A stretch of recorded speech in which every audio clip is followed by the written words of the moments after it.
Então, estamos dando início à nossa aula aqui de processo penal. Eu vou tratar com vocês hoje aqui sobre algumas nulidades do processo e, como sempre, reiterando, para quem não conhece, para quem não está acostumado, eu acho extremamente importante você visualizar o processo em si e, a partir da sua visualização do processo, a gente começa a tratar detalhes dentro do processo. Tudo bem? É assim que funciona, é assim que o raciocínio deve ser feito.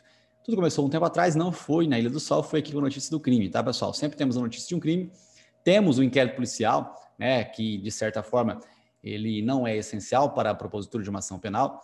Temos também um procedimento, às vezes, de investigação feito pelo Ministério Público, mas, em regra, é o inquérito policial feito pela autoridade policial. Temos também a comissão parlamentar de inquérito, né, a comissão parlamentar mista de inquérito, que são coisas que são realizadas aqui no Parlamento, né, no Congresso Nacional. Nós temos as possibilidades, sim, né, de fazer um inquérito aqui dentro, de pegar prova e procurar embasar uma eventual condenação em uma ação penal que for feita contra alguém que tenha praticado um fato descrito no tipo penal.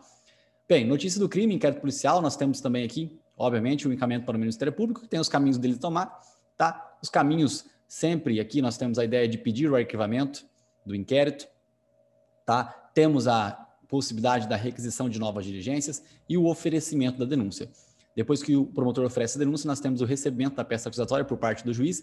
Nem sempre ele recebe a denúncia de imediato, às vezes ele oportuniza uma defesa antecipada, uma defesa prévia.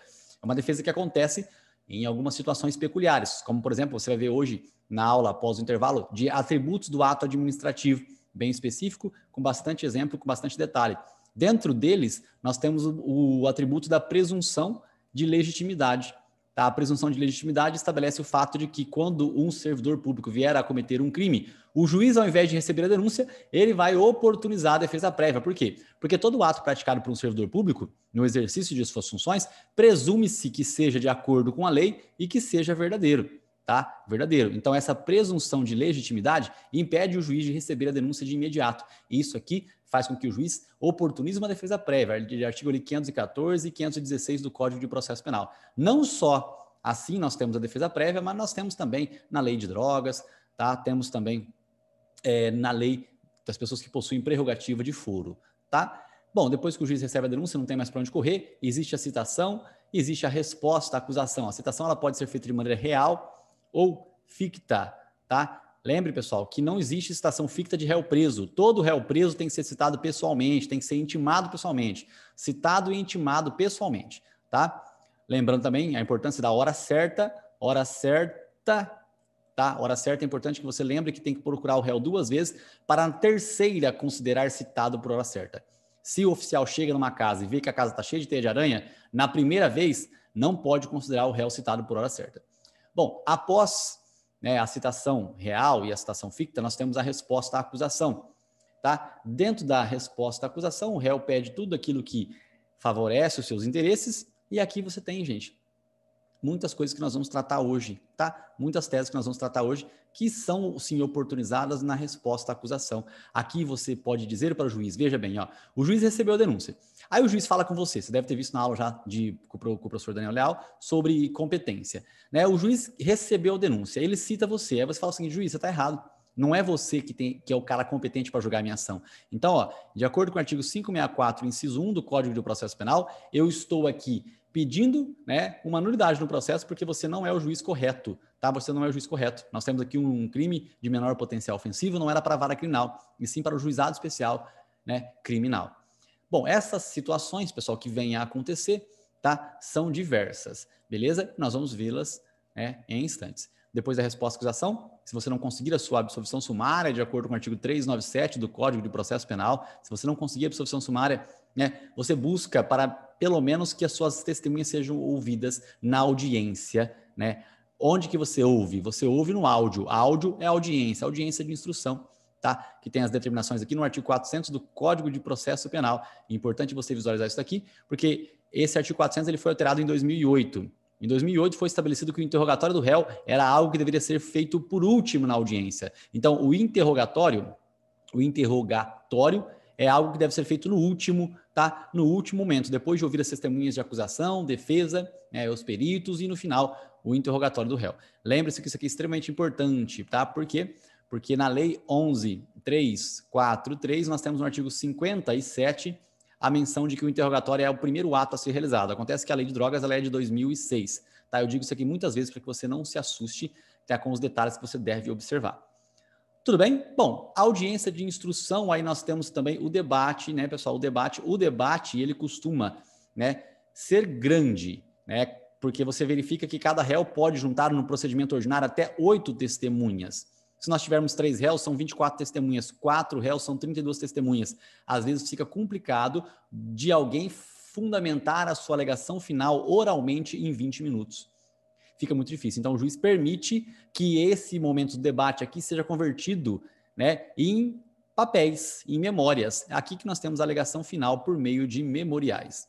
Tá? Alegação final por meio de memoriais. Beleza? Isso aqui acontece porque nós temos uma excessiva carga de conhecimento, de informações aqui dentro do debate, e é praticamente inviável alguém conseguir sintetizar tudo em 20 minutos de maneira oral, tá? É bem complicado. Bom, após este momento dos debates, você tem aqui o julgamento, cara. O julgamento, tá? Nós temos aqui o julgamento, e o julgamento, ele é feito, né, com condenação ou com absolvição. E também, às vezes, se for um crime doloso contra a vida, aí eu vou colocar aqui em azulzinho, se for doloso contra a vida, nós temos uma pronúncia, que é o encaminhamento para o réu da segunda fase, a absolvição, desclassificação também, que pode ser encaminhamento, e a impronúncia, beleza? Então, esse rabisqueiro todo aqui é importante que você sempre tenha a logística dele em mente. Tudo bem? Beleza? Então, vamos lá, foco, força e fé. E 564, pessoal, o que nós temos aqui dentro do artigo 564 do Código de Processo Penal? Antes de mais nada, deixa eu abrir aqui, o Código de Processo Penal. Eu deveria estar aberto, né? Rafael, você já deveria ter deixado isso aqui aberto, né? Não vem esse negócio, abrir agora o Código de Processo Penal. Você não acha que isso aí demora demais? Acho que demora sim. Então, por que você não deixou? Porque foi atípico. Ó, então vamos lá, Código de Processo Penal, Decreto-Lei 3689. Rafael, decreto-lei não tem mais, né? Eu aprendi em direito constitucional que não tem mais decreto-lei. Exatamente, pessoal. O decreto-lei, ele não existe mais. Acontece que isso aqui foi em 1941, antes da Constituição de 88, tá? Alguns decretos que foram criados naquela época, né, prevaleceram, tá? Foram recepcionados pela Constituição de 88. Existe aqui o fenômeno da recepção, tá? É importante você visualizar que isso aconteceu com muitos dispositivos, com a CLT também, com o Código Penal também. Tá? Muitos dispositivos, inclusive com o Código Civil, mas depois, em 2002, foi criado um novo Código Civil. Tá? Agora não é aula de constitucional, mas, né, eu só quis mencionar aqui porque está escrito o decreto-lei, sendo que o processo deve ser feito por meio de lei. Decreto-lei não é o correto. Nós temos decreto, decreto-lei e decreto regulamentar. O decreto regulamentar é tranquilo.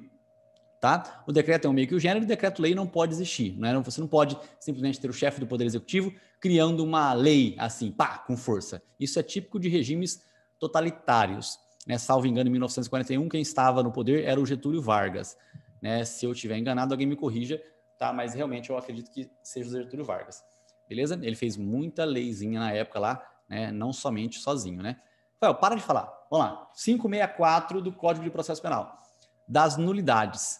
Pessoal, uma coisa importante que nós temos aqui. Sempre que você for visualizar o Código de Processo Penal, é extremamente essencial que você realmente saiba a lógica de onde se encontram as teses que você procura embasar os seus fundamentos. Os seus fundamentos, eles têm que existir. Eu mostrei aqui para você uma linha do tempo, é uma linha do tempo bem feia, né? Essa linha do tempo aqui, ela tá bem feia, ela tá, assim, bem rabiscada, mas deixa eu tirar daqui, né, os excessos. Eu vou tirar os excessos daqui, ó. Retirando os excessos, você verifica que nós temos uma linha do tempo em que nós temos o fundamento, né, do caminhar do processo. Esse caminhar, ele está no próprio Código de Processo Penal, tá? Ele está no próprio Código de Processo Penal. E esse caminhar é extremamente essencial, você precisa entendê-lo, né? Eu vou tirar isso daqui, mas aqui é a requisição, né, por parte do Ministério Público, né, pedindo aqui novas diligências para a autoridade policial, o delegado de polícia aqui. Beleza? Não só para o delegado de polícia, né? Pode ser para o corregedor também. O Daniel Leal, né? Talvez ele pode receber ali uma determinação de realizar novas diligências por parte do Ministério Público, porque eles acreditam que não tem fundamento suficiente para embasar uma condenação. Às vezes, né, o pessoal que trabalha na polícia tem já como oferecer, né? Tem como encaminhar alguma coisa para o Ministério Público para que ele ofereça a denúncia. Mas às vezes não compensa. Porque se o oferecimento da denúncia acontecer, O juiz, ao receber, né, cita a parte tem tempo para preparar a sua defesa, né? Ainda mais quem é um pouco mais esperto, né, quem conhece um pouco de lei, tem tempo para preparar a sua defesa. Agora, se fizer um inquérito policial bem embasado, chega aqui, já chega para acabar com o Goiás, tá? Não dá tempo do cara criar uma defesa boa, né? Porque o inquérito, ele determina todo o procedimento da ação penal, né? Ele que determina, né? O delegado que ele coloca ali o que melhor fica caracterizado, né, para eventuais condenações. Bom, eu disse tudo isso aqui e reitero, pessoal, tá? Já falei bastante coisa aqui, falei por 10 minutos só da nossa linha do tempo do Código de Processo Penal, que é extremamente importante você ter em mente. O que é importante também, Rafael? É importante que você saiba, fora a linha do tempo do processo, que você visualize que existem os artigos referentes àquilo que nós falamos ali atrás. E você pode procurar e pode visualizar no índice remissivo e no índice sistemático do seu Código de Processo Penal. Tá? Isso é extremamente essencial, que você saiba onde as coisas estão, pelo menos por cima. Você não pode imaginar que o recurso está do artigo 1º ao 300. Não dá para você ter essa logística. Então, muito embora você tenha muitos artigos para procurar a sua tese que vai embasar a sua ação, né, a sua peça, no caso concreto, de uma segunda fase de OAB, você tem que ter em mente uma coisa, pessoal. Você tem que diminuir o espaço de procura. Tá? Recursos, né, eles estão mais ou menos por aqui. Tá? Não está para trás, está para frente. Isso é muito importante você ter em mente. Bom, sem encher ótimo, né? Sem encher mais linguiça, nós temos então aqui, no caso concreto, as nulidades. Rafael, onde que eu uso isso aqui? Gente, você vai usar a nulidade toda vez que for uma busca para facilitar a vida do seu cliente, do réu. A nulidade, ela procura evitar o prosseguimento da ação penal. É isso que a nulidade faz. Isso aumenta a contagem do prazo prescricional, você facilita muito a vida do seu cliente, tá? Muita vida do seu cliente você facilita. Beleza? É extremamente interessante você visualizar que as nulidades, elas estão aqui no artigo 564, não é um rol exaustivo, é um rol exemplificativo. Rol é simplesmente uma lista, e eu vou dizer aqui aquelas que todos já estão acostumados, e vou acrescentar alguns casos mais curiosos aqui. Beleza? Então, nenhum ato será declarado nulo se da nulidade não resultar prejuízo para a acusação ou para a defesa. Tá? Beleza. O que é a nulidade, Rafael? A nulidade vai ocorrer nos seguintes casos. A incompetência, temos bastante exemplo para dar. Suspeição, né? Nós temos situações aqui do juiz também ser um cara que tenha envolvimento ou de parentesco de linha reta, colateral, ou amigo ou inimigo da parte, tá?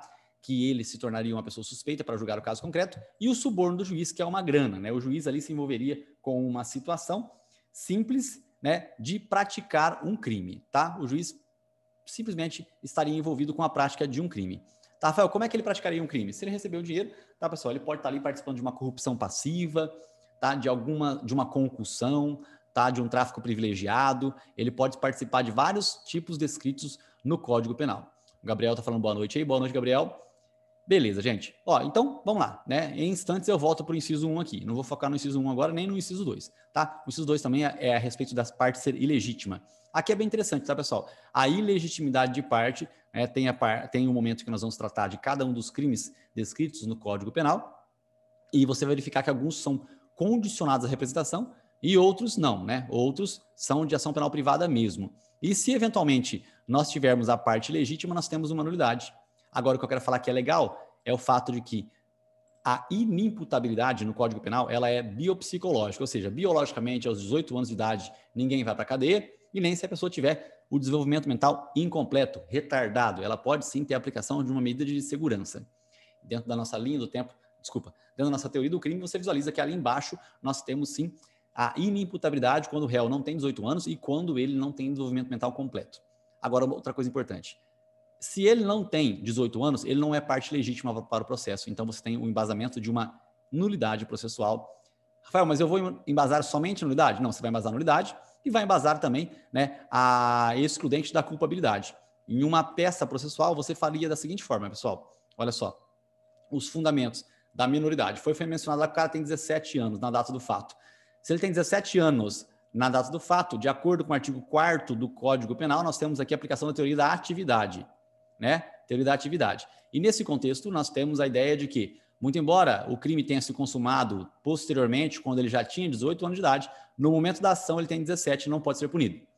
Quais são as suas teses defensivas? Se você estiver tratando em uma resposta à acusação, que nada mais é que aquele momento processual em que você acabou de receber o processo, você pegou o processo na mão agora, Você foi citado agora e em instantes você vai apresentar sua resposta à acusação. Nela, o que você irá fazer? Você vai fazer o seu endereçamento, excelentíssimo senhor doutor juiz, direito da Távora com marca D, processo número, qualificação, José da Silva, já devidamente qualificado nos autos em contra a Fazenda Pública, vem primeiro com o artigo 396 e 396A, né, apresentar a resposta à acusação com base nesses dispositivos mencionados. Bom, Rafael, não entendi nada que você falou, nem eu. Mas aqui nós temos o básico. E agora o que importa? O que importa é, após os fatos, nós temos o direito. No direito, o que você embasa na sua resposta à acusação? Você embasa as preliminares. Dentro das preliminares, você tem aqui o artigo 564, que vai mencionar a ideia da ilegitimidade de parte do artigo 564, inciso 2. Só que depois que você acaba as preliminares, você parte para o mérito. Tá? O mérito é a respeito realmente da teoria do crime. Dentro da logística da teoria do crime, nós temos tipicidade, ilicitude e culpabilidade. O que significa isso? Significa que na culpabilidade, aqui embaixo, dentro da sua teoria do crime, aqui na culpabilidade você tem, né, o erro de proibição, a inexigibilidade de conduta diversa explicada legislativamente pela coação moral irresistível e pela obediência hierárquica por uma ordem não manifestamente legal, e você tem aquilo que eu falei, o critério biopsicológico a respeito da inimputabilidade. E aqui é uma tese de mérito para buscar a isenção de pena. Você busca a isenção de pena pela inimputabilidade penal. E de que forma que eu faço isso daqui? Né? Mencionando o fato de que o réu não possui 18 anos de idade. Né? Então, consequentemente, ele é inimputável, deve ter o benefício da isenção de pena. Muito embora ele possa ter praticado um fato típico, ilícito, ele não pode ser culpado porque ele não possui idade, né, hábil a ensejar uma condenação. Beleza? Então, você se vale das situações, né, referentes à idade do réu no momento da conduta, né, teoria da atividade do artigo 4º do Código Penal, para embasar na sua preliminar o artigo 564, inciso 2, dizendo que a parte é ilegítima. E, além disso, você acrescenta o fato de que o réu possui aqui menos de 18 anos de idade, deve ter a isenção da pena. Gente, por mais que seja absurdo, valendo uma empadinha seca, uma tese a mais que eu poderia alegar. O que mais que eu poderia alegar se eventualmente nós tivéssemos envolvimento com prescrição? É claro que eu estou mencionando aqui uma situação teratológica. Teratológica é completamente absurdo, ridículo, né? Dificilmente o juiz vai julgar alguém que tenha uma idade ali, né, abaixo de 18 anos de idade. Só que se eventualmente acontecer, você embasa mais uma tese. Você fala sobre a extinção da punibilidade pela prescrição. De acordo com o artigo 115 do Código Penal, pessoas que possuem a idade abaixo de 20 anos têm o benefício da contagem do prazo pela metade. Beleza? Bom, Rafael, muita informação. É só a gente reassistir essa aula, já que fica gravado, você tem essa oportunidade. Nada te impede de você reassistir essa aula. Gente, o que eu falei foi em resposta à acusação, tá? Em resposta à acusação, você alega essas duas coisinhas aqui. O que te impede de alegar isso nas alegações finais por meio de memoriais, que fica neste momento aqui? As alegações finais aqui no debate, eu mencionei que às vezes tem muitas testemunhas, dá muito trabalho você fazer uma fundamentação oral em 20 minutos. Então o juiz oportuniza, né, a alegação final feita por meio de memórias, papéis. E aqui é o último momento que você vai falar, por isso que é a alegação final. É a alegação final. O último momento que você fala antes do julgamento. Sendo um crime doloso contra a vida, nós temos essas 4 situações que aqui embaixo se encontram. Se não for doloso contra a vida, você tem condenação e absolvição. Bom, seja lá como for, tenha fé, porque além de tudo, né, você vai fundamentar o que nas suas alegações finais? Gente, nada impede de você alegar tudo que eu acabei de mencionar. Aquilo que tem nas respostas à acusação, também nós temos nas alegações finais. Endereçamento, qualificação, né, fato, e no fundamento você tem o direito. Direito você tem preliminar e você tem mérito. Beleza? Na preliminar você pode alegar artigo 564, inciso 2, mencionando que nós temos uma parte ilegítima, e no mérito mencionando a ideia da isenção de pena pela excludente da culpabilidade, pois de acordo com o artigo 4º do Código Penal, a conduta é levada em consideração, né, para fins de tipificação penal. Então a teoria da atividade estampada no artigo 4º embasa o fato de que realmente o praticante de uma conduta típica e ilícita não deve ser punido, deve ter o benefício da isenção de pena. Isso em alegações finais. Se fosse em uma apelação, você faria o que com essa tese? A mesma coisa. Só que, consequentemente, na apelação, você iria encontrar situações em que o juiz não acolheu a extinção da punibilidade. Ele falou que não tinha extinção da punibilidade pela prescrição, ele disse que não tinha parte ilegítima, ele disse que não tinha isenção de pena, porque a consumação né, se deu após o réu já ter completado 18 anos de idade. Ele embasa isso de acordo com o artigo 70 do Código de Processo Penal, que temos a teoria do resultado aqui, tá? Mas a teoria do resultado é para fins, né, de competência para o julgamento e não para fins de averiguação de situações agravantes, atenuantes e circunstâncias elementares do crime, como a própria tipificação penal, tá? Temos conflito aparente de normas entre o artigo 4º, tá? Se alguém tiver dúvida depois, vocês me falam, mas nós já vimos isso em aula de direito penal, tá? Artigo 4º, artigo 6º do Código Penal, artigo 63 do Juizado Especial Criminal e artigo 70 do Código de Processo Penal, tá? Todos esses dispositivos aqui têm relação com o tempo e lugar, eu achei que eu tinha pegado um quadradinho aqui, com relação ao tempo e lugar do crime, beleza? Caso, mas gente, tá difícil. Caso você tenha ficado com dúvida nesses artigos aqui, né, se você não domina esse conteúdo sobre a teoria da atividade, né, ubiquidade para resguardar a soberania nacional, atividade, mas temos excepcionais situações em crimes cibernéticos, e no artigo 70 do Código de Processo Penal. Esse aqui você já deve ter visto muitas vezes, né? Que ele não prevalece nos crimes dolosos contra a vida. Não faria sentido eu tentar matar a Fernanda aqui, aí ela morre lá no Albert Einstein, em São Paulo, e o tribunal do júri acontecer lá em São Paulo, tá? Em regra, aconteceria aqui em Votuporanga. Beleza? Bom, continuando. Falei muito tempo aqui demais da conta, de maneira exacerbada, do artigo 564, inciso 2, né? Agora, vou falar o que é um pouco mais legal, o inciso 3. O inciso 3 ele tem várias alíneas. Da linha A até a linha E, nós temos situações que servem para todos os tipos de procedimentos. Da F para frente, somente tribunal do júri, tá? Então, vou mencionar aqui sobre a linha A. A linha A está escrito, né, o seguinte na linha A. Vamos lá. Deixa eu ver se está no lugar certo aqui. Na linha A, a nulidade ocorrerá nos seguintes casos. Por falta das fórmulas ou dos seguintes. A denúncia ou queixa. Faltou a denúncia ou queixa. Gente, aqui, obviamente, que não tem como faltar a denúncia ou a queixa se não tem nem processo, né? O juiz não vai receber, ele vai receber o quê se não for a denúncia ou a queixa? Então, aqui, quando o legislador estabeleceu isso, na verdade, a ideia é que ele está querendo dizer que a denúncia ou a queixa tem que estar numa situação apta a ensejar uma condenação, ou seja, essa denúncia ou essa queixa tem que estar de acordo com o artigo 41 do Código de Processo Penal. Então, se eventualmente no seu vadimeco não tiver a remissão do artigo 41 do Código de Processo Penal, né, debaixo da linha A do inciso 3 do artigo 564, vai lá e insira isso agora, para você lembrar que quando está escrito isso, está fazendo referência às circunstâncias essenciais. O que está escrito? Acho que não vou conseguir mostrar todos os artigos, né, a ponto de conseguir tratar com eficiência. Nossa, não vou mesmo. Deixa eu pegar, voltar aqui. Artigo 41.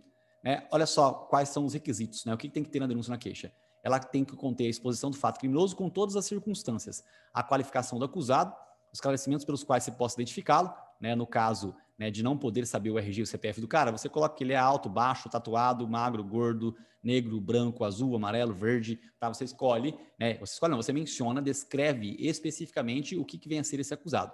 A classificação do crime e, quando necessário, o rol de testemunhas, tá? Isso aqui é o que deve ter respeito, você deve respeitar o artigo 41 do Código de Processo Penal. Caso você não venha a fazer isso daqui, nós temos uma nulidade do artigo 564, inciso 4 do Código de Processo Penal.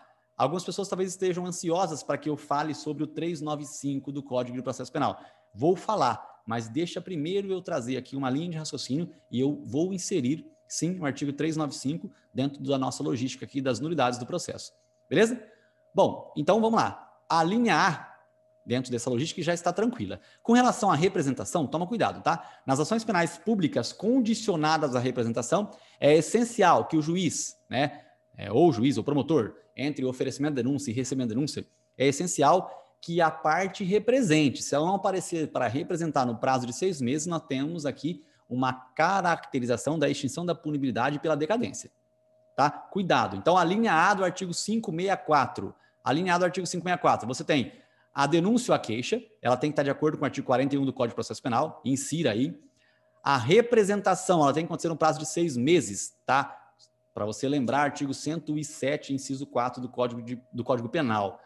Beleza? Muito importante isso daqui. Agora, essa parte aqui nos processos de contravenções penais, a portaria ou auto de prisão em flagrante, isso aqui não é mais necessário, tá? Esse pedaço que você pode esquecer, beleza? Porque o Ministério Público ele vai oferecer denúncia nas contravenções penais aí, tá? Então não precisa da portaria, do auto de prisão em flagrante, porque é dispensável o inquérito policial, né, na ação penal. O inquérito policial ele é dispensável.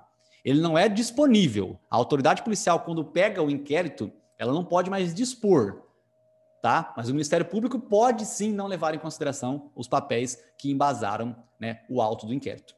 Beleza? Bom, inciso 2, muito fácil, mas vamos aprofundar. Exame de corpo de delito nos crimes que deixam vestígios. O crime que deixa vestígio é aquele crime que não passou sem deixar vestígio. É aquele crime que não passou. Se é aquele crime que não passou, é aquele crime que ficou. Ou seja, aquele que passa é aquele que é o transeunte. Aquele que não passa é aquele não transeunte. Então, os crimes que não deixam vestígios são os crimes transeuntes. E os crimes que deixam vestígios são os crimes não transeuntes. Acho que eu falei 2 vezes e falei uma bosta, né? Mas deixa eu deixar claro aqui. A linha B. O crime que deixa vestígio, Rafael, exemplo de crime que deixa vestígio: uma lesão corporal, um roubo, um latrocínio, qualquer coisa que deixou vestígio, tá? Esse é um crime que deixa vestígio, é um crime não transeunte.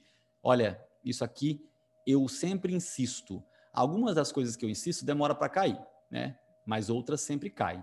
E sempre cai. Não cai, faz tempo essa expressão aqui. Não transeunte é aquele crime que deixa vestígio. Essa bosta deixa vestígio, tá? Então toma cuidado, beleza? É extremamente essencial num crime que deixa vestígio o exame de corpo de delito.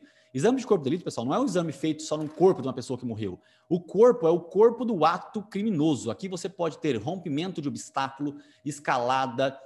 Quando eu falo escalada, não é só pular muro, pode ser fazer buraco também para você roubar o Banco do Brasil, né? Aquele filme lá do grande roubo que teve no Banco do Brasil. Na verdade, não foi um roubo porque não teve violência ou grave ameaça, né? Mas do grande crime patrimonial que aconteceu contra ali o Banco do Brasil. Muitas das pessoas, na verdade, quase todos já foram pegos, né? Acho que quase todos já foram pegos. Alguns demoraram mais tempo, outros menos tempo, mas foram pegos. Seja lá como for, o crime que deixa vestígio necessariamente tem que ter perícia, tá? Agora, olha só o tanto que é importante isso daqui. Perícia, tá? Maravilha, ótimo. Vamos lá, então. Cuidado, pessoal, com isso aqui. Ó, presta atenção. 158.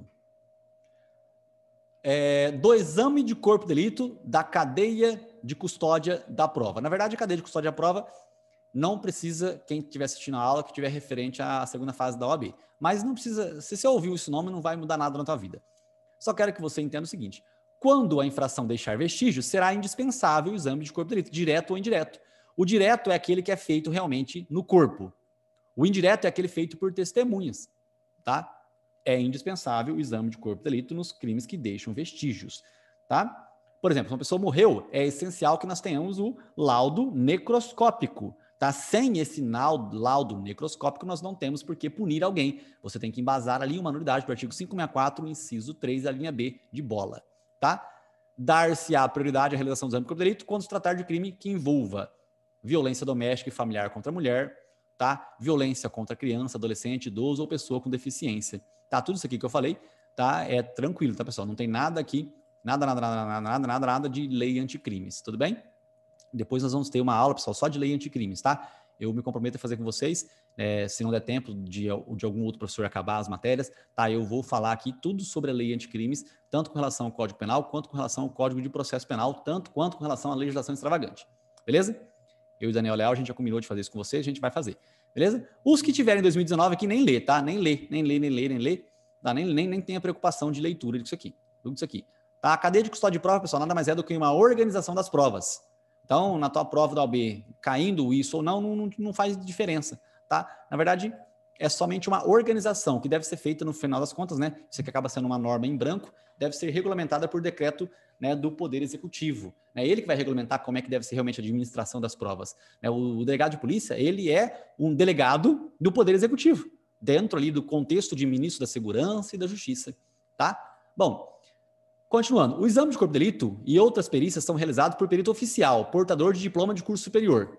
Já tem que tomar cuidado, isso aqui é extremamente essencial. Grifa isso aqui, ó, diploma de curso superior, quem tiver com o vadimeco na mão, tá? Por quê? Porque se o cara for um bacharel Em medicina, será que tem isso?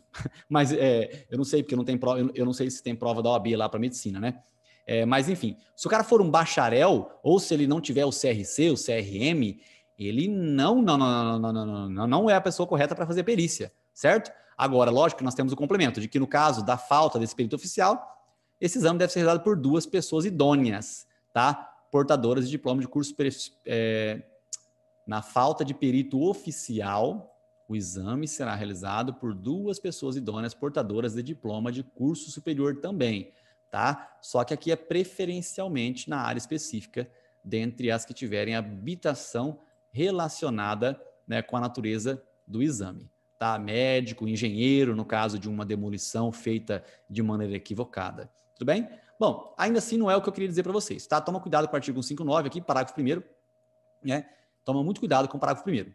Beleza? Um perito oficial ou 2 peritos não oficiais. Mas ainda que seja 2 peritos não oficiais, esses 2 filha da puta tem que ter o quê? Diploma de curso superior. Cuidado, tá, pessoal? Diploma de curso superior é de qualquer jeito. Tem que ter. Tá? Grifa aí. Diploma de curso superior no artigo 159 caput e no parágrafo 1º do artigo 159. Beleza? Vamos lá, que eu tenho que acabar tudo isso aqui do artigo 564. Hoje tem chão, mas tem chão pra cacete do artigo 569. 569 é ótimo, né? Do artigo 564.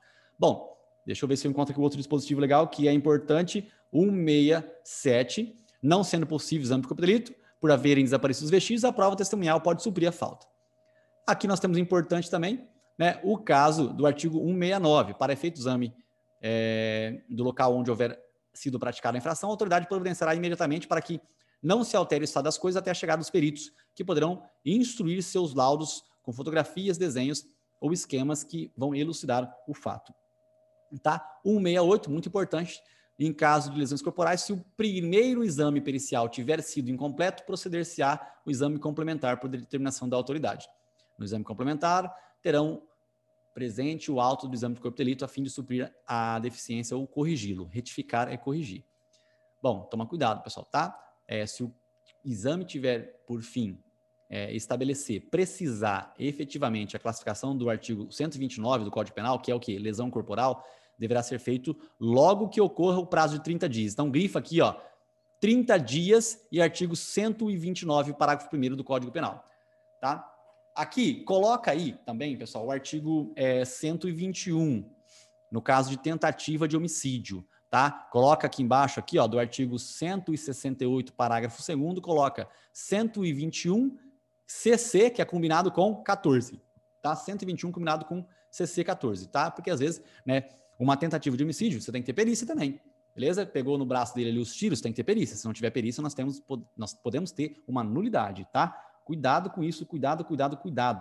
Beleza? Então, foi tratado da linha A, foi tratado da linha B, e agora vamos para a linha C. Eu sei que algumas pessoas perguntaram aqui, pessoal, no chat. Deixa eu bater o olho aqui rapidinho. O delegado tem a faculdade de não pedir para fazer a perícia em crime não transeunte? Na verdade, Gabriel, o delegado, ele embasa as coisas, né? Você que trabalha no Ministério Público, você deve ter em mente aí de que o delegado, ele embasa as coisas que ficam no inquérito, ele que domina o rolê. É por isso que é extremamente essencial ter um advogado acompanhando os autos do inquérito. O advogado acompanhando o inquérito faz toda a diferença no julgamento de mérito realizado pelo Poder Judiciário. Faz uma diferença exorbitante. Por quê? Porque eu não sei como é que é o regimento interno, né, da corregedoria relacionado aos autos do inquérito, mas isso aí pode ser que aconteça, né, de um caso essencial termos a necessidade, sim, de ter ficado óbvio que o delegado tinha que ter pedido, né, a perícia, né, para embasamento do inquérito policial, porque lá na frente o Ministério Público vai pegar esse caso, ele vai dar uma olhada, não sei se você já viu algum caso prático, e falar o seguinte: pô, esse crime deixou vestígio, o delegado não pediu aqui o exame de corpo de delito. Então, exatamente, ó, tem isso aí que você falou, né? Eu não vou falar aqui não porque está gravando, mas pode acontecer, né? Pode acontecer de realmente ter, assim, um delegado um pouco desidioso. Aí o Ministério Público, ele vai olhar e vai fazer o quê? Olha só, ele vai olhar e vai fazer o quê? Isso aqui ele vai fazer, ó.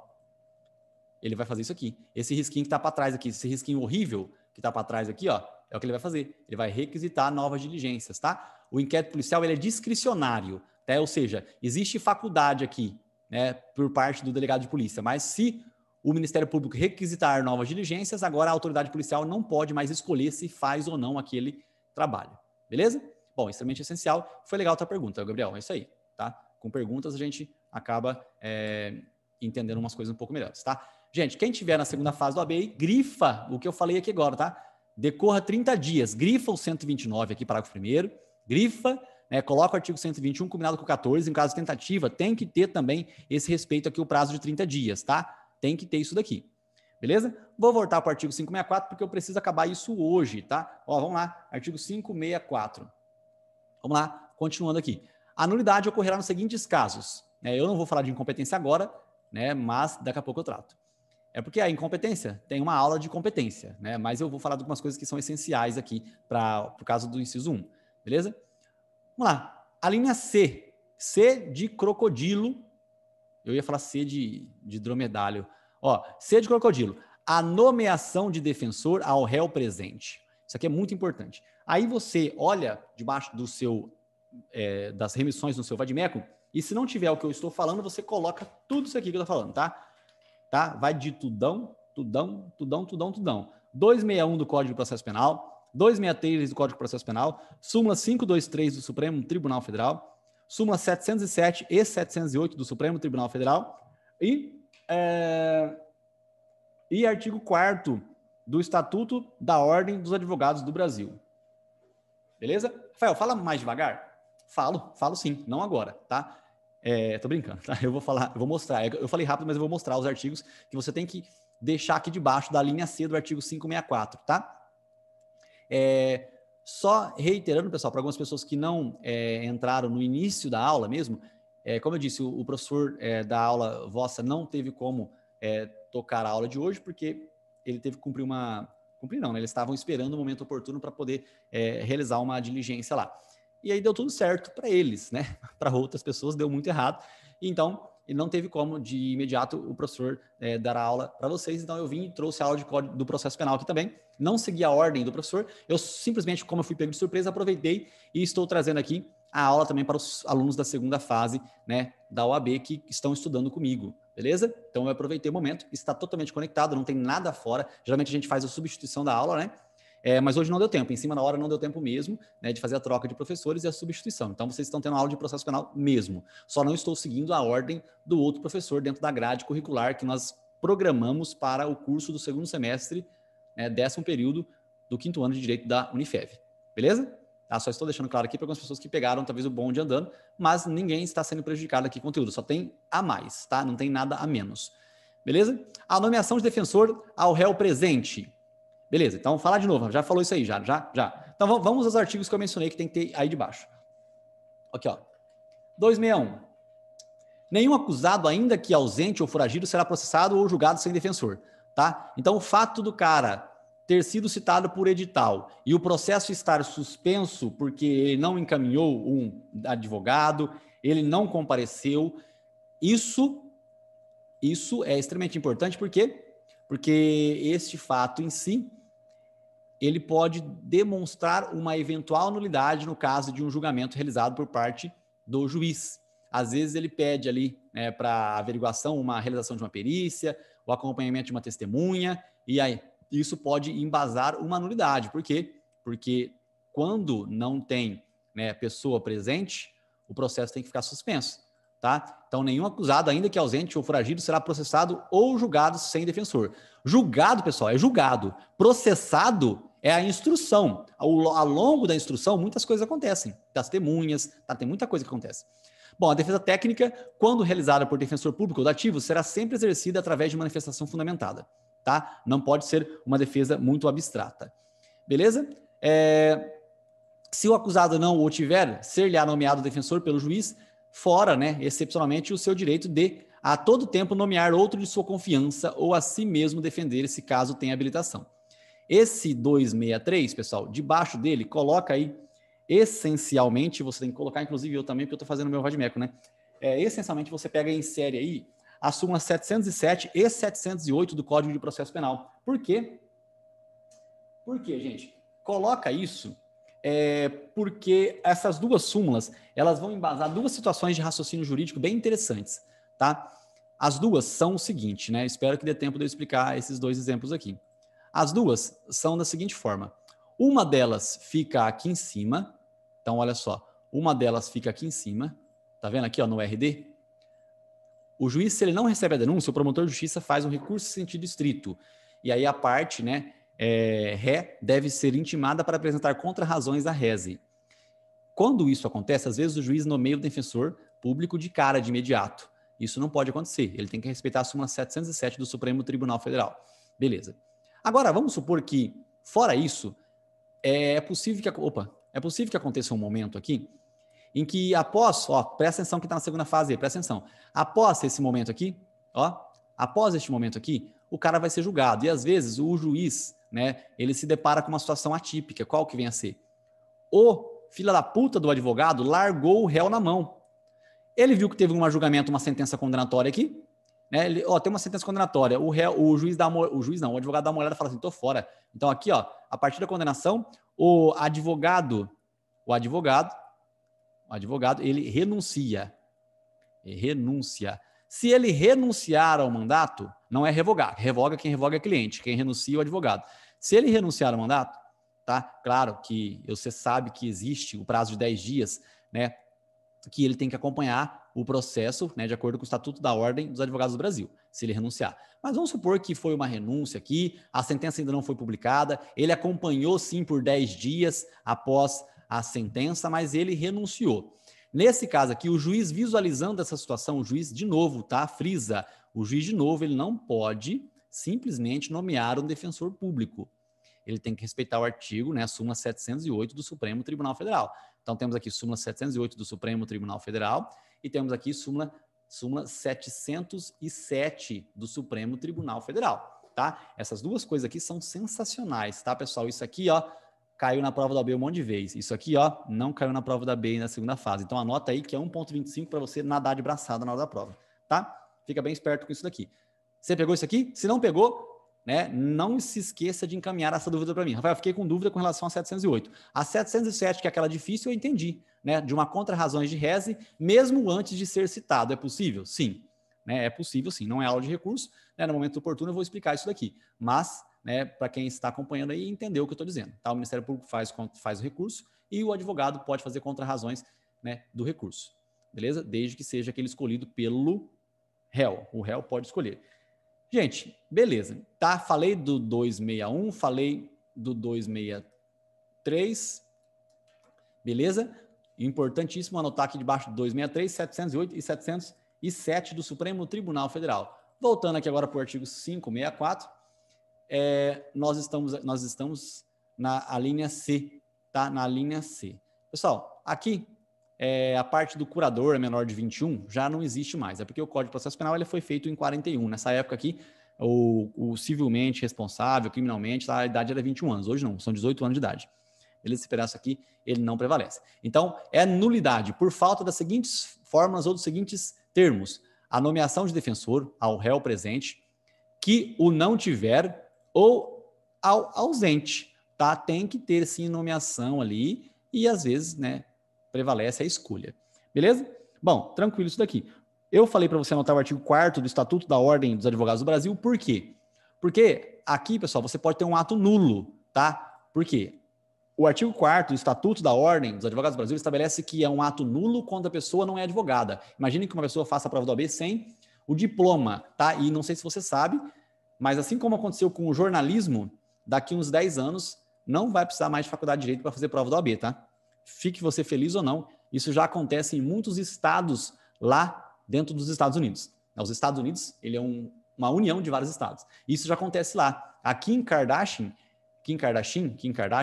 não sei como é que pronuncia, a Kim, ela vai ser advogada, ela está estudando e ela vai ser advogada sem fazer curso de direito, tá? Aquele caso que acontece no Suítes é um caso bem interessante, mas acontece que aquilo é feito em um estado que precisa de curso de direito para fazer o exame da ordem. Existem estados nos Estados Unidos que não têm essa necessidade, tá? Então, estou dizendo isso por quê? Porque aqui no Brasil tem necessidade de você ter o curso jurídico de direito, sim. Você tem essa necessidade, beleza? Maravilha.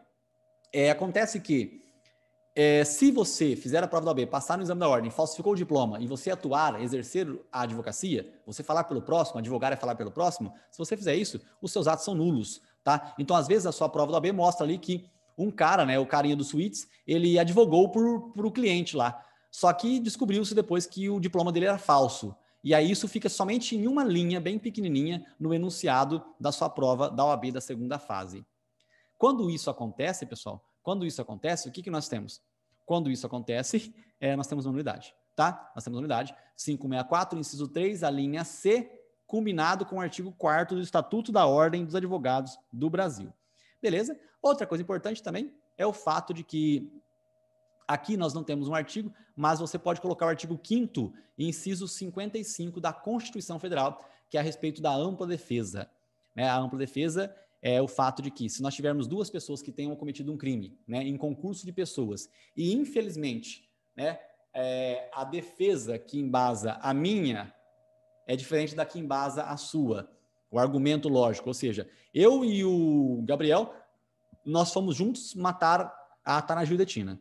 Nós fomos lá, matamos em concurso de pessoas, só que a minha tese defensiva é diferente da tese defensiva do Gabriel, e o advogado não pode ser o mesmo, tá? O advogado não pode ser o mesmo. Se o advogado for o mesmo, tá? Se o advogado for o mesmo, nós vamos ter aí uma nulidade, beleza? Uma nulidade. Então, quem está anotando aí, pessoal, né, dentro dessas nulidades do artigo 564, fica esperto que de tudo isso que eu falei, a única coisa que caiu na OAB foi essa última coisa que eu falei, da defesa antagônica. Então, nós temos o artigo 564, inciso 3, a linha C, que eu falei umas 7 coisas. Das 7, só caiu uma. As outras 6 tá de graça para cair na nossa nova prova da OAB aqui do dia 6 de dezembro, uma prova facultativa, né? Facultativa é o cacete. Se você deixar para fazer depois em abril, você vai ter ficado 1 ano e meio sem estudar. Não faça isso, que vai ser a mesma coisa de nada, tá? Pelo amor de Deus. Pelo amor de Deus, não faça.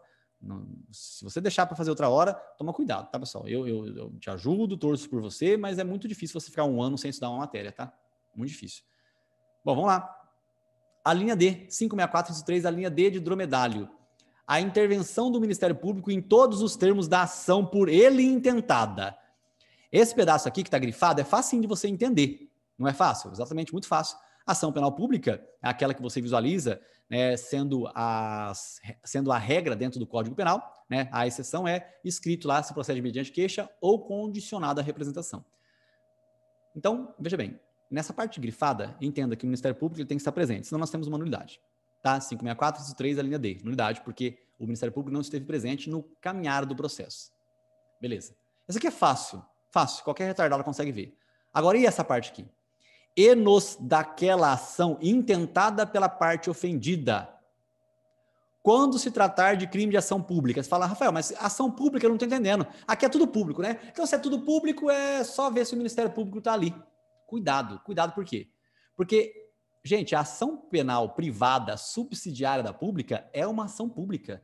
Então, quando o Ministério Público, ele, por sua desídia, Gabriel, cuidado, hein? Ó, você que vai ser Ministério Público, aí você que vai ser promotor, se o Ministério Público, na sua desídia, deixar de atuar, né, no momento oportuno e deixar de oferecer a denúncia no tempo adequado, olha o que acontece.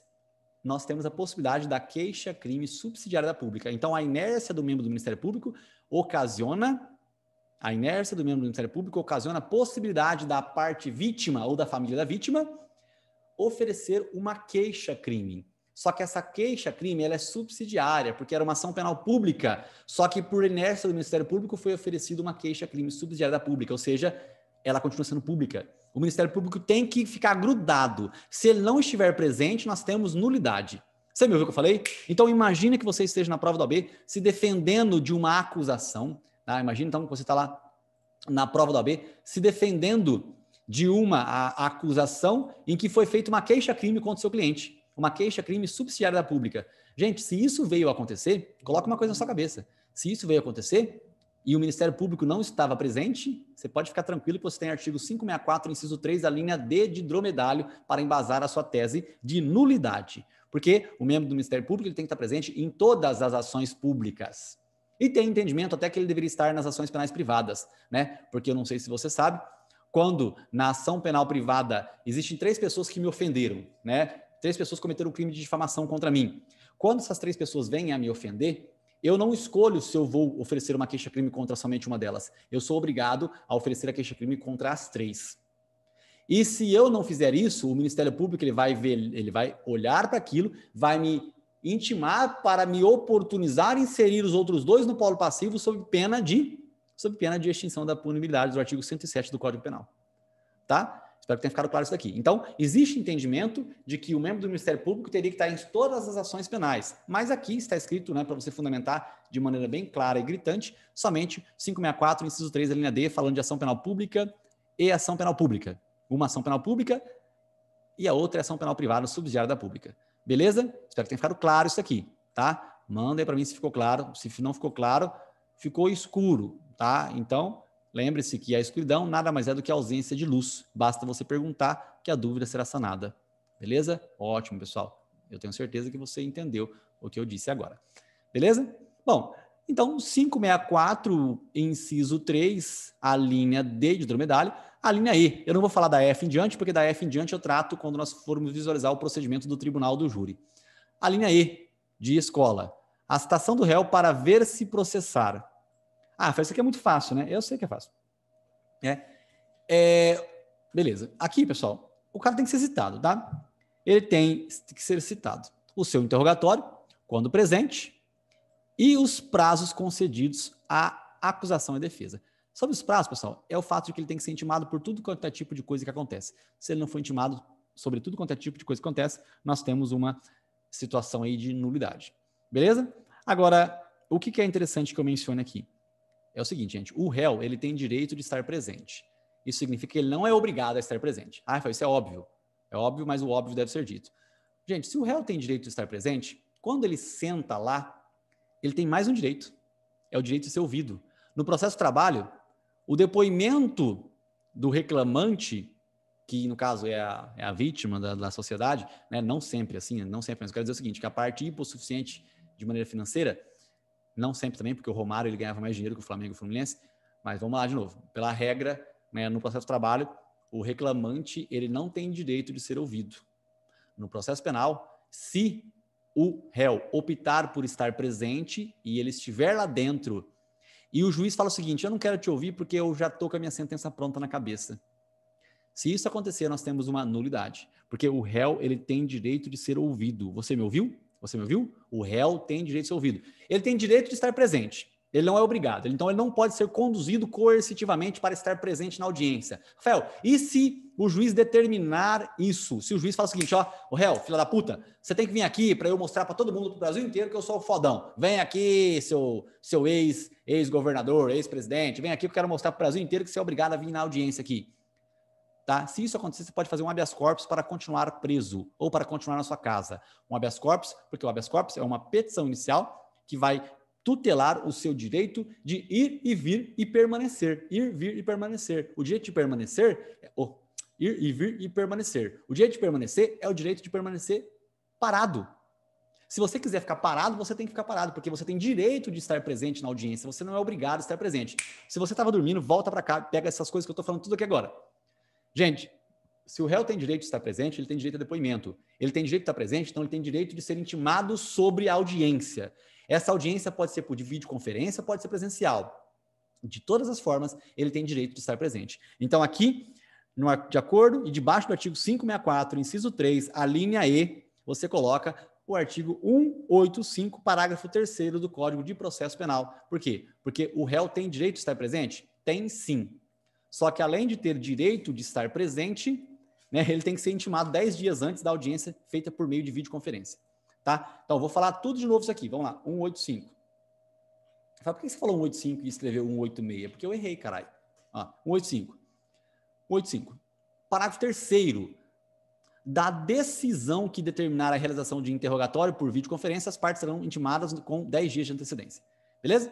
Então, vou de novo falar aquilo que eu já falei. Então, eu vou repetir. Vamos lá. Direito de estar presente. Olha só a importância disso aqui, tá? Direito de estar presente. Vamos lá, vem comigo aqui, ó. Isso é muito fácil, né? É sim, é facinho. Ó, direito de presença. Se ele tem direito de presença, ele não é obrigado a estar presente. Então, o direito de presença, ele é diferente, né, de dever de estar presente. Caso exista uma condução coercitiva, então condução aqui coercitiva, você tem direito de fazer um habeas corpus. habeas corpus porque você quer continuar na cadeia. É possível fazer um habeas corpus para continuar preso? Sim, acabei de dar o exemplo. Bom, tem que ser burro, né? Não tem que ser burro não, hein? Você não quer estar lá naquela bosta daquela audiência. Outra coisa, se eu falo que tem direito a presente, eu falei qual que é o procedimento? Não, então no tribunal do júri você também tem direito de estar presente. Então é direito, não, tá escrito aqui, né? Direito de presença já, não vou escrever aqui de novo. Direito de estar presente, que é diferente do dever de presença. O dever de presença, né, pode ocasionar aqui consequência jurídica do habeas corpus. Tá? No tribunal do júri, você tem direito a estar presente. Gente, se você tem direito de estar presente, você tem direito ao depoimento. Direito ao depoimento. E também, se for feito por meio de videoconferência, você tem que ser intimado de acordo com o artigo 185, parágrafo 3º, no prazo de 10 dias. Antecedência 10 dias, tá? 10 dias de antecedência. Isso não acontecer. Aí nós temos uma nulidade do artigo 564, inciso 4, a linha E de escola. Beleza? Ficou claro até aqui, pessoal? Espero que sim. Tranquilo? Beleza, gente. Fácil, como tudo na língua portuguesa. Então, vamos lá. Eu já estou acabando, né? Acabando, caralho, tem coisa pra cacete ainda. Ó, mas em todo caso, eu gostaria que vocês visualizassem, tá, o que eu disse aí. Beleza? Deixa eu só dar uma conferida aqui.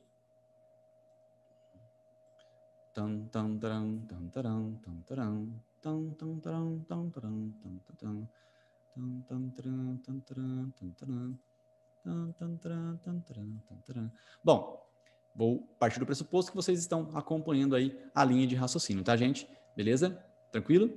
Ótimo, maravilha. Fácil como tudo na língua portuguesa. Vamos lá, né? Gente, aproveitar que eu estou no artigo 185, parágrafo 3º, né? Lembre-se que eu vou aqui voltar para o artigo 564. 564.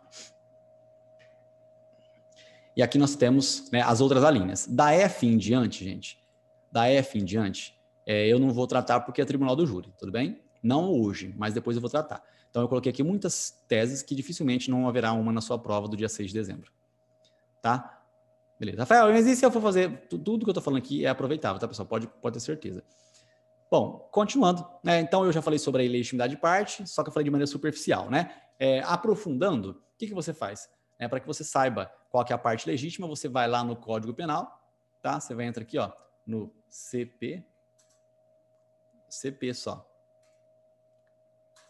E aí você pesquisa no seu índice remissivo, né? E grifa todas as situações de condicionada a representação. Nós temos isso aqui, né? Mas tem mais situações, tá? Tem mais aqui. Se procede mediante queixa. Temos vários casos, né? Que se procede mediante queixa. Então, são ações penais privadas. As ações penais privadas não podem ser objeto de uma denúncia feita pelo membro do Ministério Público, tá? Se ele fizer isso, nós vamos ter aí uma nulidade, beleza? Pela ilegitimidade de parte. Tranquilo? Bom, vamos lá. Eu vou falar do artigo 564, inciso 4, aí eu volto para o inciso 1, e depois do inciso 1, eu vou para o artigo 395, tá? 564, inciso 4, pessoal, é o coringa, tá? O que é o coringa? Quando você tiver algum tipo de nulidade que não se enquadre nas anteriores. Rafael, tô vendo de 2019 aqui, meu Deus do céu, é a lei anticrime, é só você não ver, só não vê. 564, inciso 5, tá? Não tem, né? Não tem na nossa prova da OAB do dia 6 de dezembro, beleza? Mas aqui nada mais é do que o óbvio, né? Não está escrito, tá, pessoal? Para ficar claro, como eu disse, né? Não está escrito no Código de Processo Penal para quem vai fazer a prova do dia 6 de dezembro, mas está escrito na Constituição Federal, no artigo 93, inciso 9, tá? O que a lei anticrimes veio fazer aqui nesse caso concreto é simplesmente sedimentar de maneira mais específica aquilo que já está previsto na Constituição Federal. Então, entenda, né? Seria artigo 564, inciso 4, né? Você coloca aí, você acrescenta o artigo 93, inciso 9 da Constituição Federal, tá? Então, quem está fazendo a segunda fase da OAB, insira aí, debaixo do artigo 564, inciso 4, o artigo 93 da Constituição Federal, inciso 9. Eu falo inciso 9 porque o inciso 10, ele trata de ato administrativo, tá? Ele trata de ato administrativo, beleza? Bom, maravilha, gente. Então, não se preocupe quem viu isso aqui. Isso aqui só está sedimentando o inciso 9 do artigo 93 da Constituição Federal. Tá bom, Rafael, você já falou 10 vezes já. Tá bom. Bom, Então, beleza. Mas vamos acrescentar mais coisa aqui debaixo do artigo 564, inciso 4. O que mais, Rafael, que nós vamos acrescentar? Acrescente aí, pessoal, o artigo 226 do Código de Processo Penal. Por quê? No artigo 226, nós temos essencialmente a necessidade, né, de o momento da comparação. Olha só, 226. Quando houver necessidade para fazer-se o reconhecimento de pessoas, nós temos que respeitar essas coisas aqui, né? Se um gordinho te roubou, o momento de visualizar, né, para fazer ali a comparação sobre as pessoas, tem que colocar vários gordinhos. Se foi um altinho, vários altinhos. Se foi um magrinho, vários magrinhos. Você não pode colocar o cara que te furtou, dizem que foi um magrinho. Aí você coloca um magrinho, um grandão, um pequenininho, um baixo, um forte, um magro, um gordo. Não dá. Tem que ser pessoas parecidas, tá? Você não pode colocar uma pessoa completamente diferente ali, tá? Porque é óbvio que vai tender para um lado. Inclusive, eu fiz uma live hoje mostrando lá aquela situação teratológica que acontece no Brasil. O Brasil é um país com pessoas boas, mas muitas ruins, né? Porque, veja bem, em plena manifestação lá dos Estados Unidos, aquela loucura de vidas negras importam, aqui no Brasil, alguém me cumpre um mandado de prisão determinado em 2017 por meio de um reconhecimento de pessoas por álbum de fotografia em que estava presente nesse álbum de fotografia de pessoas suspeitas um réu primário, somente pelo fato dele ser negro. Enfim, esse caso teratológico no Brasil aconteceu ali em setembro. Se você pesquisar na internet depois, vai ver que é um violinista negro, tá? Um violinista negro que passou por essa situação aí, uma situação ridícula, né? Ridícula, porque réu primário não fazia sentido ele estar lá naquele contexto. Só estou dizendo que isso é base para que você coloque no artigo 564, inciso 4, o artigo 226, para que você lembre que o reconhecimento de pessoas e coisas, ele deve ser feito respeitando alguns procedimentos. Se não for respeitar esse procedimento, nós temos uma nulidade, tá? Estou incomodado aqui, mas deixa eu ver se eu encontro as pessoas que eu estou procurando aqui. Tenho muitas pessoas, deixa eu ver se eu encontro algumas. Encontrei a Fernanda aqui, encontrei muita gente para encontrar, mas tá tranquilo. Vamos lá? Continuando, gente. 226, né? Falei sobre 226. E lembre-se, pessoal, que é possível o reconhecimento também por meio de videoconferência, tá? No 226 nós temos a menção sobre o reconhecimento e no artigo 185, que a gente acabou de ler, se você ler inteiro o artigo 185, você verificará que tem a permissão para a realização do reconhecimento de pessoas por meio de videoconferência. E se o reconhecimento de pessoas for feito e você não foi avisado com 10 dias de antecedência, nós temos uma nulidade.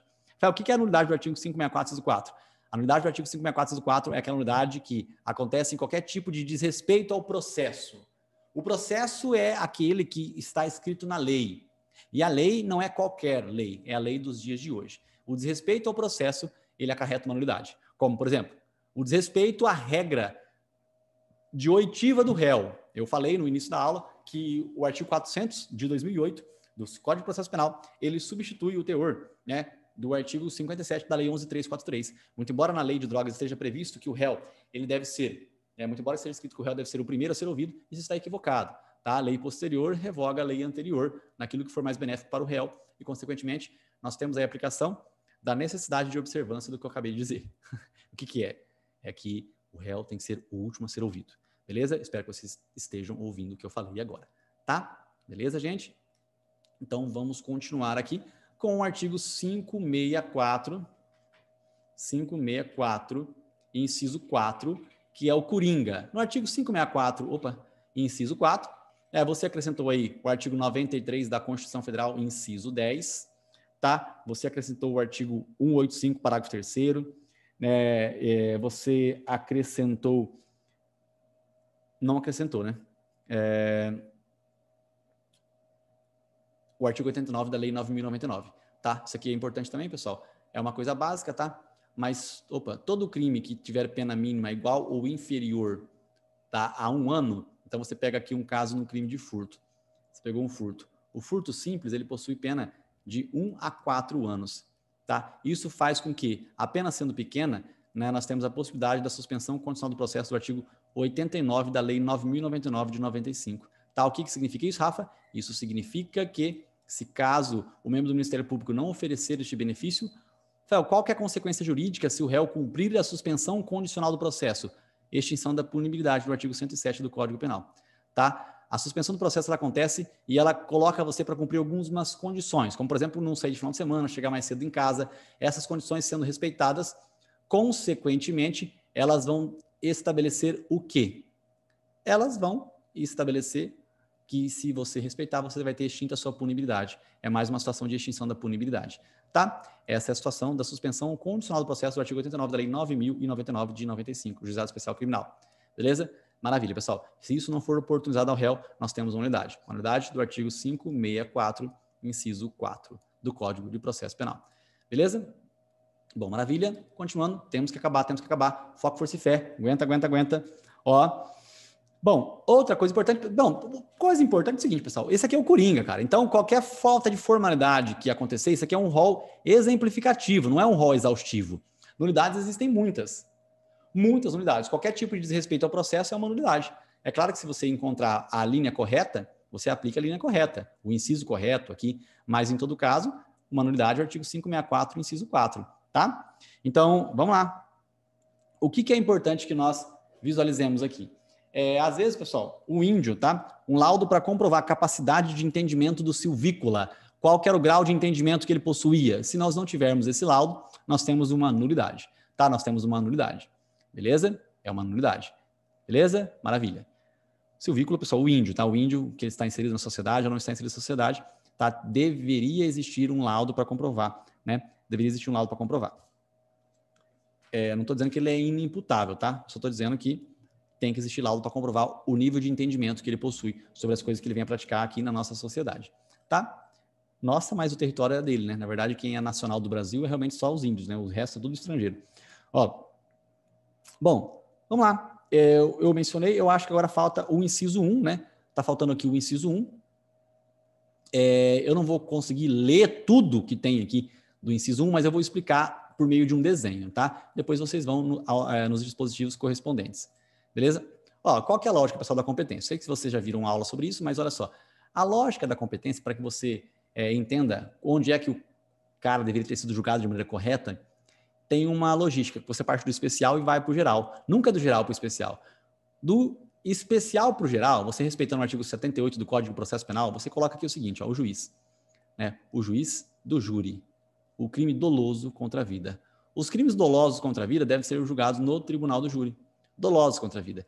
Se o crime não for doloso contra a vida, aí você olha para verificar se não é um crime que vai para a vara de violência doméstica. Não é só violência doméstica, tá? Tem que ser violência doméstica contra a mulher. Porque o homem também sofre violência doméstica, tá? Por quê? O homem sofre violência doméstica. O artigo 129, parágrafo 9, estabelece que se houver violência, né, lesão corporal leve ou culposa ali dentro de casa, é violência doméstica. É violência doméstica, tá? Violência doméstica não é só contra a mulher, contra o homem também. Mas se for contra a mulher, o local do julgamento é na vara de violência doméstica e familiar contra a mulher.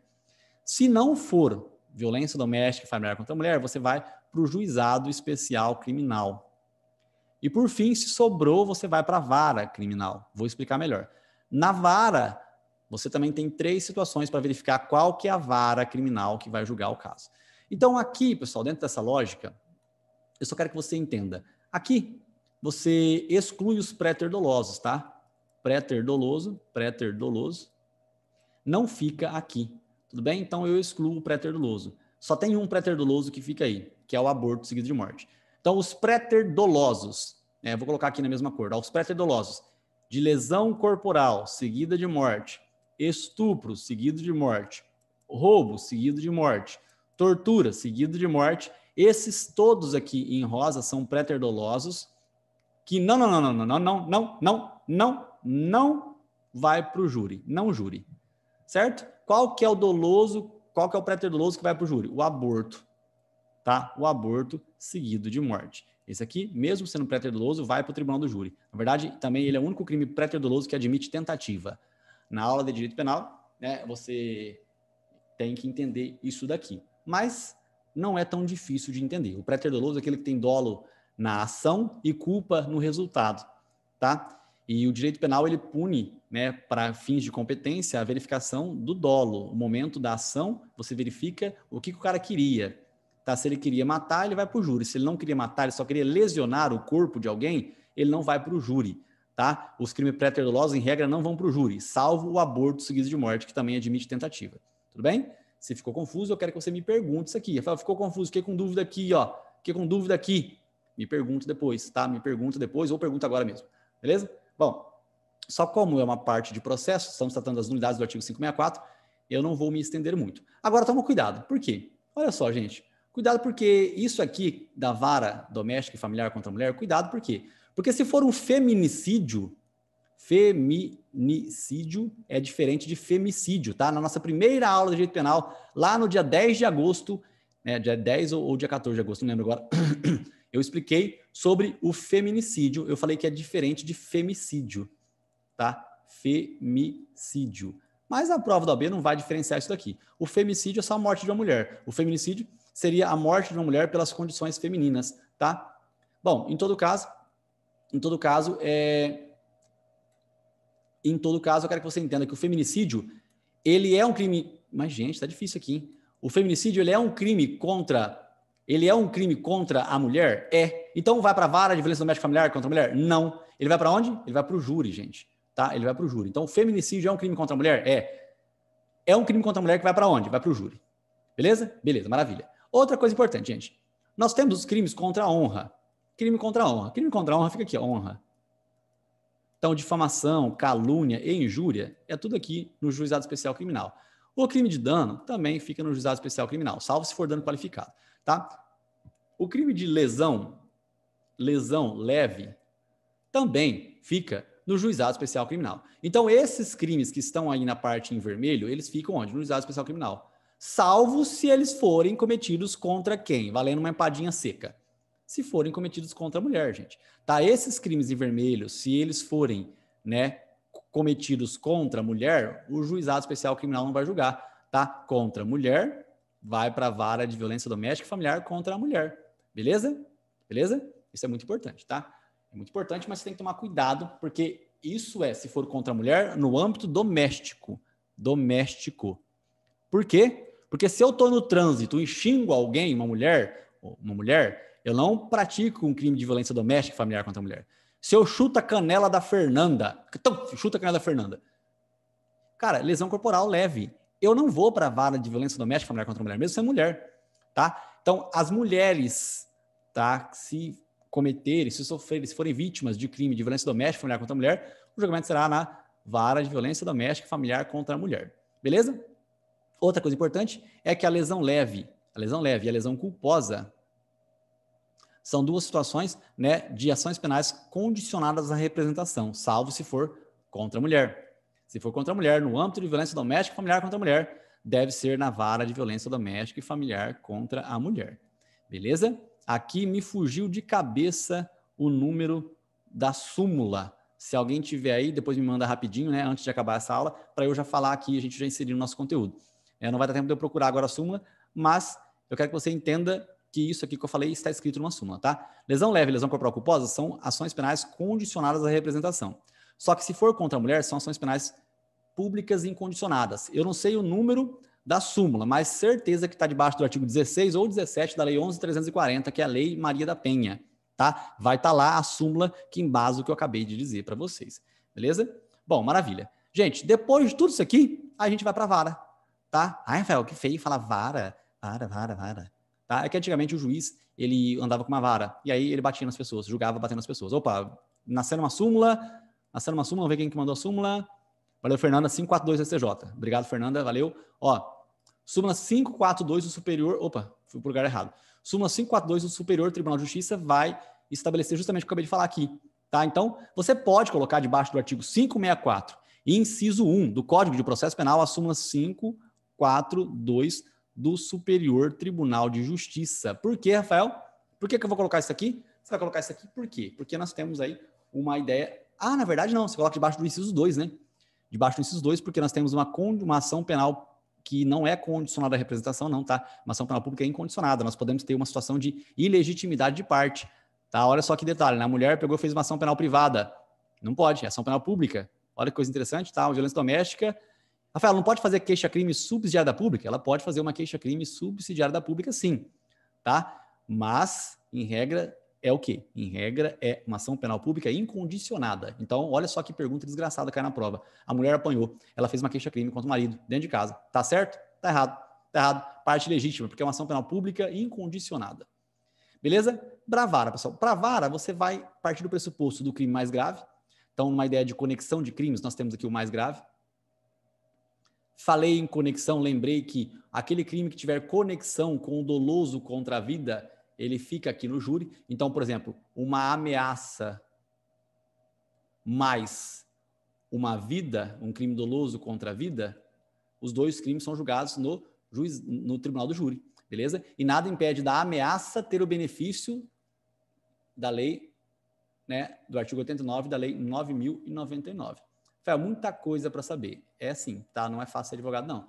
Tá? Você tem que ser um advogado que estuda bastante. Tem muito advogado, cara, famoso, que faz tanta merda, vocês não têm noção. Ixi, faz tanta merda e eles não pedem os básicos, né? Então, num crime doloso contra a vida, conexo com o de ameaça, os crimes cuja pena mínima for iguais ou inferiores a 1 ano têm o benefício do oferecimento da suspensão condicional do processo? Sim, tem esse benefício. Tá? Mesmo se estiver no juizado especial criminal? Sim. Mesmo se estiver no júri? Sim. Beleza? Maravilha, então. Então aqui, pessoal, vamos supor que nos crimes conexos ou num crime continuado, nós tenhamos aqui vários crimes, né? Roubo, furto. Onde vai ser julgado? No local do roubo, o crime continuado aqui. Beleza? O mais grave. Se não for o mais grave, você vai verificar aqui, vamos supor que tenha furto em Jales e furto em Votuporanga. Onde vai ser julgado? No local da maior quantidade de infrações penais, que seria aqui em Votuporanga. E, por fim, o critério da prevenção. Né? O critério da prevenção. A prevenção acontece quando nós temos ali um ato de algum tipo de autoridade que antecede ao das outras autoridades. Beleza? Isso aqui é bem interessante também, o critério da prevenção. Tá? Isso aqui tudo, pessoal, salvo engano, está no artigo 78 do Código de Processo Penal ali.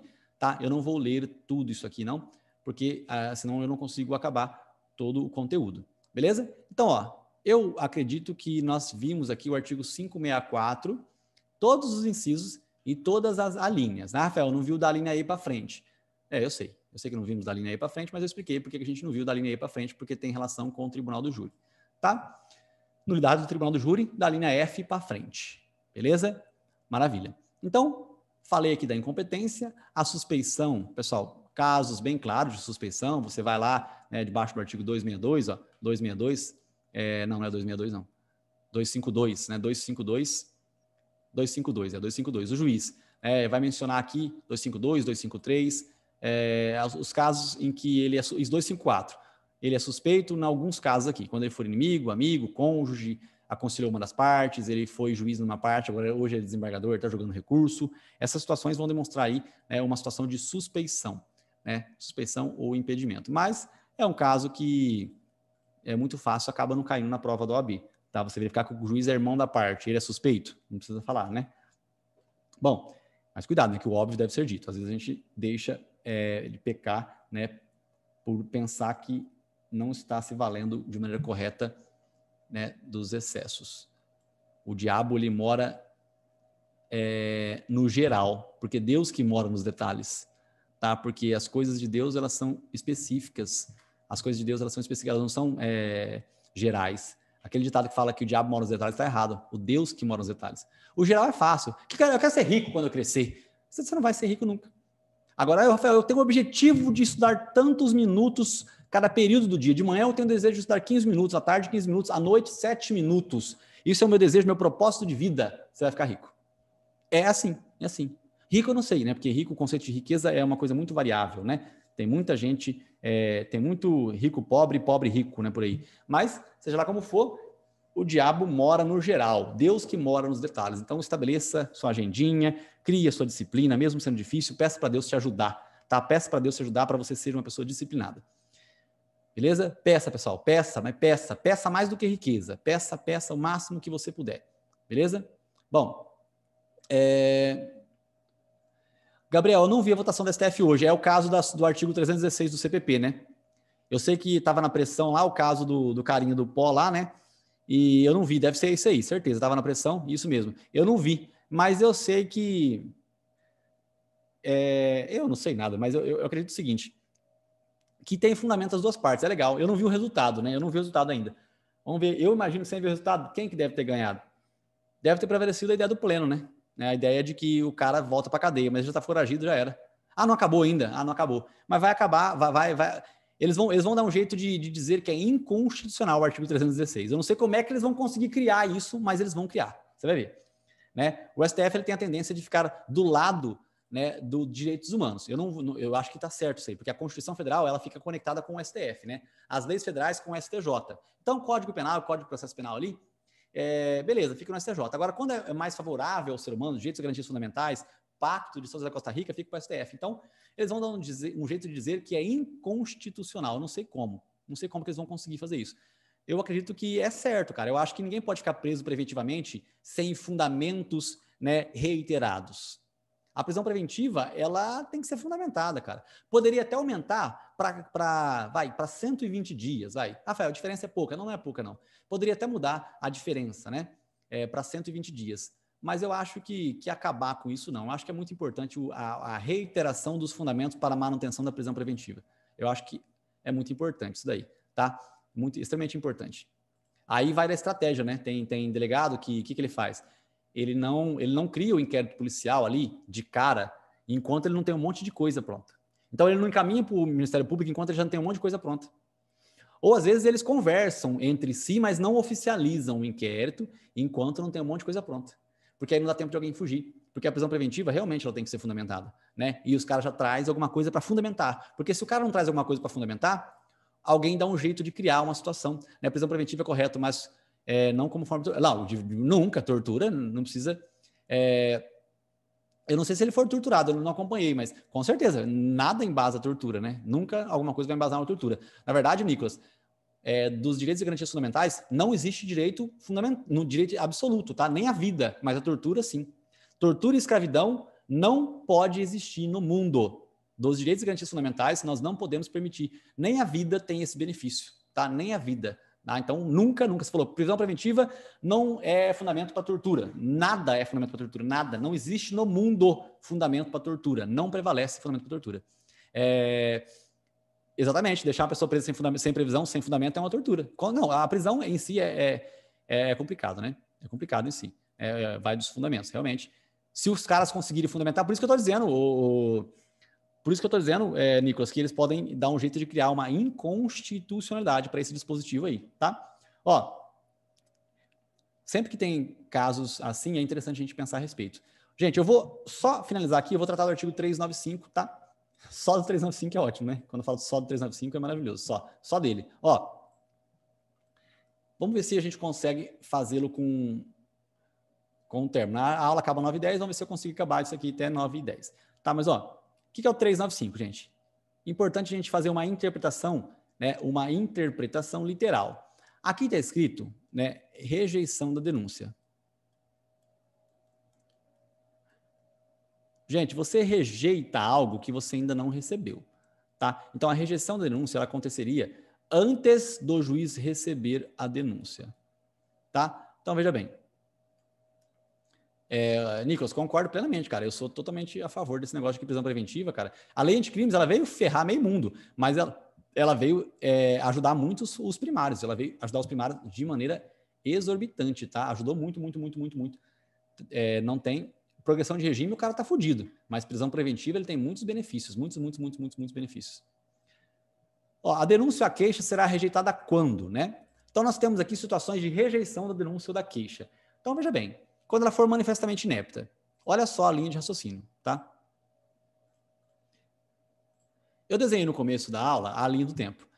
Nós temos aqui a notícia de um crime, nós temos o inquérito policial, ele é encaminhado por um membro do Ministério Público, esse cara vai embasar aqui a sua defesa, né?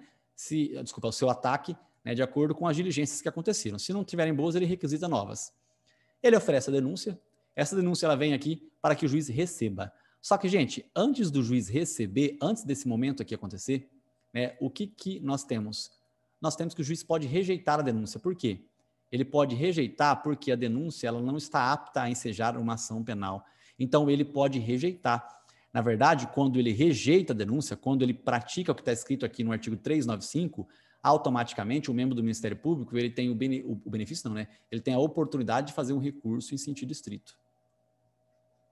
Ele tem a oportunidade de fazer o recurso em sentido estrito. Ele tem essa oportunidade aqui. E aí, consequentemente, o réu tem direito de fazer contra-razões do recurso em sentido estrito. Só quero que vocês entendam que não é aula de recursos, mas veja bem, gente, a rejeição da denúncia ela veio a ocorrer, não veio? Sim, ela veio a ocorrer. E o juiz ele pode rejeitá-la. Gente, beleza. Então, quando é que você fala de rejeição da denúncia? É antes do juiz receber a denúncia.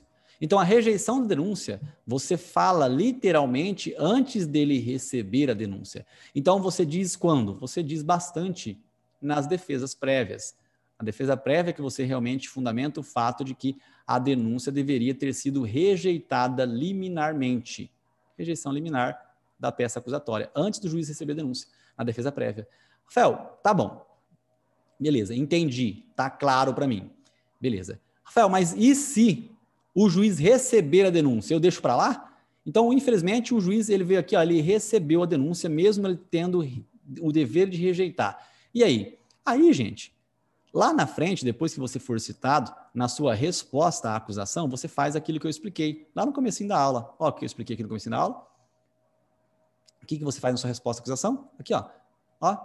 Na sua resposta à acusação, endereçamento, processo número, qualificação, fato, fundamento é o direito. Você, em preliminar, você pode aqui, ó, no artigo 564, você pode fundamentar com o inciso 2 ou com o inciso 1, você pode fundamentar o quê? Que o cara não respeitou os requisitos do artigo 41 do Código de Processo Penal, ele não respeitou o artigo 395 do Código de Processo Penal, então nós temos uma nulidade porque ele não respeitou os procedimentos que ele deveria ter, não respeitou os procedimentos que ele deveria ter respeitado. Você pode combinar o 564, inciso 1, com o 41 do Código de Processo Penal, né, e o 395 também, embasando aqui uma nulidade, e você pode fazer isso onde também? Aqui, nas alegações finais por meio de memoriais. E você pode fazer isso onde também? Aqui na apelação também, 564. Você pode falar que a denúncia deveria ter sido rejeitada naquela época e não foi. Tá? Por isso que deve ser acolhido o pedido de nulidade. Entenderam isso aqui? Entendi, Rafael. É fácil, sim? É. Tá bom, mas eu ouvi falar, Rafael, a respeito de um nome. Tá, antes de eu falar esse nome, eu quero que você entenda, tá? Eu quero que você entenda o que você visualizou aqui. Você tem que ter entendido o que você visualizou. Tá? O que você visualizou aqui? Você visualizou que nós temos a rejeição da peça acusatória quando o juiz ainda não recebeu a denúncia. Isso acontece muito em defesa prévia. Só que se for depois que ele já recebeu a denúncia, aí você fundamenta isso no artigo 564, né, nulidades, inciso 1, 2 e demais incisos que tratamos aqui hoje. Acontece que existe por hábito, pessoal, né, na prática forense, você tem aqui a aplicação da teoria, né, teoria isso porque uma teoria, na verdade, que acontece muito, né? Que também é a rejeição, só que não é liminar, é a rejeição tardia, é a rejeição da tardia, né, da peça acusatória, da exordial, que é a denúncia ou a queixa-crime. A denúncia ou a queixa-crime. Vocês entenderam isso aqui, gente? Então, como que ficaria, Rafael? Primeiro de tudo, entenda o básico. O básico foi o que eu disse antes de escrever isso aqui. Antes de escrever esse pedaço aqui, antes de escrever este pedaço aí, né? Antes de escrever esse pedaço aqui, que está em branco aqui agora, né? Antes de escrever esse pedaço aqui, que eu estou fazendo cada vez mais branco, antes de escrever esse pedaço aí, né? O que nós tínhamos? Nós tínhamos a ideia de que a rejeição acontece antes do juiz receber a denúncia. Se o juiz já recebeu a denúncia e ele embasou, né, a sua decisão ali como sendo um caso de receber a denúncia, você alega em nulidade do artigo 564, inciso 1, porque não respeitou, né, os dispositivos legais, ou 564, inciso 4, por desrespeito a uma formalidade essencial do ato. Uma delas é o artigo 395. Bom, beleza. O que eu quero que você entenda? É que, às vezes, pessoal, na sua resposta à acusação, você vai se valer da rejeição tardia da peça acusatória. Tá? Você simplesmente diz, juiz, muito embora, né, entenda-se que o Ministério Público tenha feito uma denúncia buscando a condenação, essa não veio com os requisitos que estão previstos e devem ser respeitados no 395, que tem tudo a ver com o artigo 41 do Código de Processo Penal, debaixo do artigo 395, inciso 1, você vai verificar, né, que tem o artigo 41 escrito aqui embaixo. Por quê, Rafael? Porque aqui debaixo nós temos aí necessariamente, né, o respeito aos dispositivos do Código de Processo Penal. Quando faltar pressuposto processual, o juiz também tem que rejeitar. O que é um pressuposto, gente? O pressuposto é aquilo que embasa o acontecimento.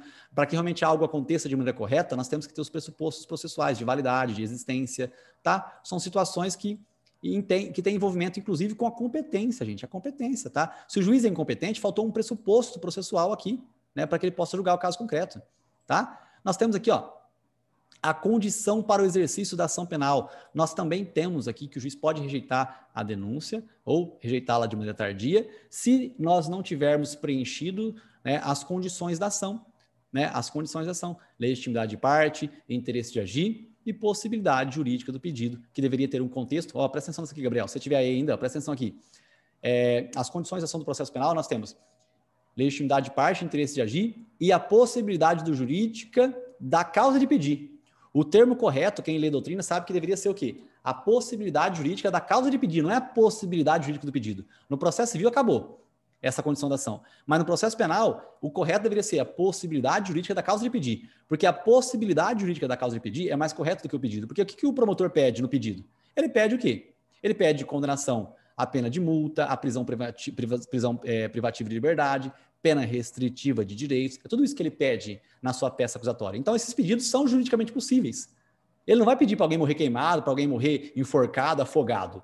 Então, falar possibilidade jurídica do pedido seria um termo equivocado. O correto seria possibilidade jurídica da causa de pedir, ou seja, o crime tem que existir para que o promotor embase o seu pedido. Então, o correto seria possibilidade jurídica da causa de pedir, tá? Mas, como eu disse, tá, pessoal, as condições da ação, elas são importantes para fins de entendimento, mas não se preocupe, essa tese, se ela vier a cair numa segunda fase do AB, embasando ali a rejeição liminar da peça acusatória, ou embasando a rejeição tardia da peça acusatória, ela não vai valer muito a pontuação, tá? Mas mesmo ela não valendo muito, você entendeu. Eu quero que você foque o quê? No artigo 564, no artigo do Código de Processo Penal, no artigo 101 da extinção da punibilidade. Isso são situações, né, que a gente acaba embasando mais fundamentos tranquilos. A rejeição liminar é importante? Sim, mas mais importante para a resolução de uma questão, você entendeu o que está acontecendo aqui. Tudo bem? Beleza? Então, nós temos aqui a quarta condição da ação, é a justa causa, né? A justa causa, provas, né, pessoal? Se nós não tivermos provas, né, você não tem por que buscar uma condenação de alguém, beleza? Então, nós temos que ter realmente aqui uma dilação probatória que vai comprovar, pelo menos indícios de autoria, né, ou prova da materialidade do fato. Para esse inciso 3 aqui, sinto saudade da sala de aula, que eu dava um exemplo aqui, que eu usava a sala de aula, era muito legal, né? Barulheira que a gente fazia com esse exemplo aqui. Mas eu vou fazer aqui, tá acabando mesmo a aula, né? Eu vou fazer o exemplo aqui, mas não é tão legal aqui, na sala de aula é mais legal. Não vou fazer, demora muito, não vou fazer não. Um outro dia, uma outra oportunidade eu faço. Mas é simples, pessoal. Eu quero que você lembre que no caso do julgamento do goleiro Breno, do Fluminense, no caso da Elizabeth Samúdio lá, o que aconteceu naquele caso lá? Teve um combinado em que o advogado falou que aquilo era um grande circo e que ele iria abrir a porta e a Elisa Samúdio iria entrar por aquela porta. Né? Todos os jurados olharam para a porta assim, ó. Nossa, ela vai entrar mesmo? E agora? Nossa, ela vai entrar? Nossa, e agora ela vai entrar? Nossa, ela vai entrar? Ela vai entrar? E ela não entrou. E aí o que o advogado disse? O advogado disse o seguinte: gente, vocês estão vendo? Como é que vocês vão condenar alguém sendo que vocês não têm certeza da materialidade deste fato? Como que vocês vão condenar alguém sem ter certeza do acontecimento? Como que vocês vão fazer isso? Como? Né? Todo mundo ficou assim, nossa, verdade, né? Verdade, olha, realmente, né? Realmente verdade. Como que a gente vai fazer isso, né? Aí o promotor entrou, na vez dele falar, né? Parabéns, parabéns. Ó, até se essa mulher entra aqui, eu descer a porrada nessa vadia. Se essa desgraçada Elisa mulher entra aqui, eu ia bater nela por ela ter feito eu ficar preocupado todo esse tempo com esse processo. Até eu ia dar um tapa no olho dela. Ainda bem, né, que o Bruno ele tinha certeza que ela estava morta. Aí tudo, nossa, como assim? Como assim? Aí ele não olhou para a porta em nenhum momento. Se eu, que sou promotor, se os jurados, todo mundo que está aqui estava curioso para saber se essa desgraçada ia entrar ou não, ela não entrou. Né?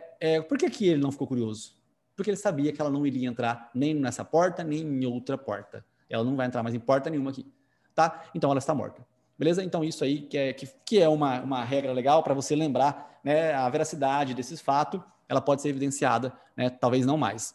Mas, em todo caso, é uma situação legal para você lembrar sobre a justa causa, que também é uma condição da ação dentro do processo penal. Beleza, pessoal? Então, nós tratamos hoje aqui do artigo 564 do Código de Processo Penal, né, sobre nulidades do processo. Beleza? É isso.